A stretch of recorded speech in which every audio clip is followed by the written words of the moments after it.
ত্রয়োদশ জাতীয় সংসদ নির্বাচনে জামায়াতে ইসলামী এককভাবে যত আসন পেয়েছে তা আগে আর কখনোই পায়নি।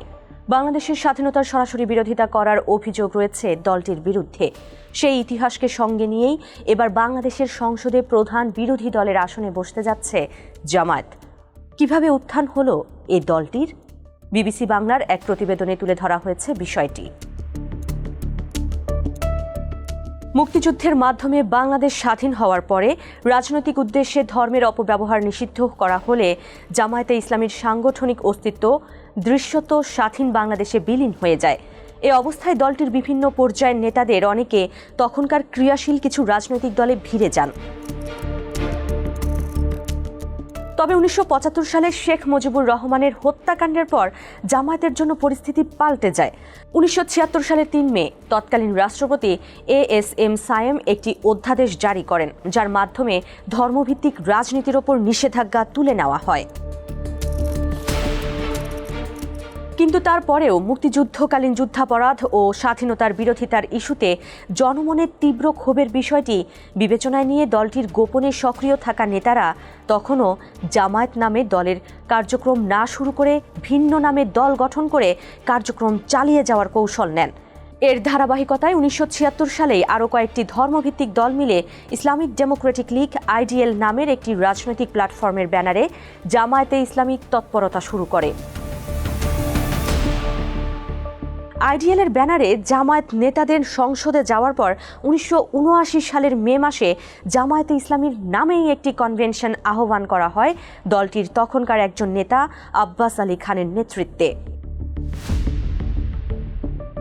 সেই কনভেনশনেই প্রথমবারের মতো গোলাম আজমের একটি ভাষণ পড়ে শোনানো হয় এবং এর ভিত্তিতে ১৯৭৯ সালের ২৭ মে ৪ দফা কর্মসূচি নিয়ে জামায়াতে ইসলামী স্বাধীন বাংলাদেশে তাদের প্রকাশ্য কর্মতৎপরতা শুরু করে। বিবিসি বাংলার প্রতিবেদনে বলা হয়, জেনারেল এরশাদের পতনের পর ১৯৯১ সালে যে সংসদ নির্বাচন অনুষ্ঠিত হয়েছিল সেখানে জামায়াতে ইসলামী ১৮টি আসনে জয়লাভ করে। ওই নির্বাচনে বিএনপি সংখ্যাগরিষ্ঠতা পেলেও সরকার গঠনের জন্য অন্য দলের সমর্থন প্রয়োজন ছিল। তখন জামায়াতের সমর্থন নিয়ে সরকার গঠন করে বিএনপি। এই ঘটনার মধ্য দিয়েই মূলত বাংলাদেশের রাজনীতিতে গুরুত্বপূর্ণ হয়ে ওঠে দলটি। তত্ত্বাবধায়ক সরকারের অধীনে ১৯৯৬ সালের জুনে হওয়া নির্বাচনে জামায়াত মাত্র ৩টি আসনে জয় পায়। এরপর বিএনপির সঙ্গে মিলে আওয়ামী লীগ সরকার বিরোধী আন্দোলনেও সামিল হয় দলটি। এক পর্যায়ে বিএনপির জোটে জামায়াত সরাসরি যোগ দেয়। তাদের ৪ দলীয় জোট ২০০১ সালের নির্বাচনে অংশ নিয়ে বিপুল জয় পেলে প্রথমবারের মতো ক্ষমতার অংশীদার হওয়ার সুযোগ পায় জামায়াত। দলটির তখনকার ২ শীর্ষ নেতা মতিউর রহমান নিজামী ও আলী আহসান মোহাম্মদ মুজাহিদ খালেদা জিয়ার নেতৃত্বাধীন সরকারের মন্ত্রিত্বও পান। সেনা সমর্থিত তত্ত্বাবধায়ক সরকারের অধীনে ২০০৮ সালের ডিসেম্বরে হওয়া নির্বাচনে জামায়াত মাত্র ২টি আসনে জয় পায়। ওই বছর নির্বাচন কমিশনে নিবন্ধন পাওয়ার জন্য জামায়াতে ইসলামী বাংলাদেশ নাম পরিবর্তন করে বাংলাদেশ জামায়াতে ইসলামী করা হয়। ২০০৮ সালের নির্বাচনে ক্ষমতায় আসার পর যুদ্ধাপরাধীদের বিচারসহ আওয়ামী লীগ সরকারের বিভিন্ন পদক্ষেপে কোণঠাসা হয়ে পড়ে জামায়াতে ইসলামী। ২০১৩ সালের ডিসেম্বরে ৭১-এর মানবতা বিরোধী অপরাধের মামলায় দলের নেতা কাদের মোল্লার ফাঁসি কার্যকর হয়।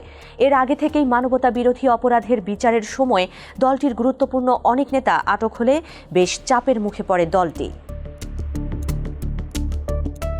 ওই বছরই সংবিধানের সঙ্গে গঠনতন্ত্র সাংঘর্ষিক হওয়ায় জামায়াতে ইসলামীর নিবন্ধন অবৈধ ও বাতিল ঘোষণা করে হাইকোর্ট। পরে এর সিদ্ধান্তের বিরুদ্ধে আপিল করে দলটি। এরপর 3টি নির্বাচনে জামায়াত আর অংশ নেয়নি।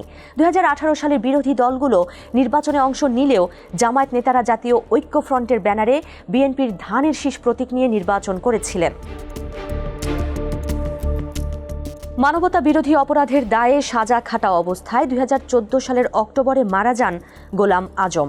একই ধরনের মামলায় ২০১৫ সালে দলটির সেক্রেটারি জেনারেল আলী আহসান মোহাম্মদ মুজাহিদের এবং ২০১৬ সালে আমির মতিউর রহমান নিজামীর ফাঁসি কার্যকর হলে চরম বিপাকে পড়ে দলটি।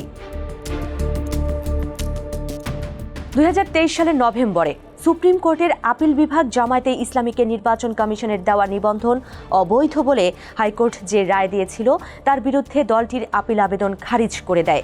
এর ফলে জামায়াতের নিবন্ধন বাতিলে হাইকোর্টের দেওয়া রায় বহাল থাকে। আর আওয়ামী লীগ সরকারের শেষ সময়ে 2024 সালের 31 জুলাই জামায়াতে ইসলামীকে নিষিদ্ধ ঘোষণা করা হয়।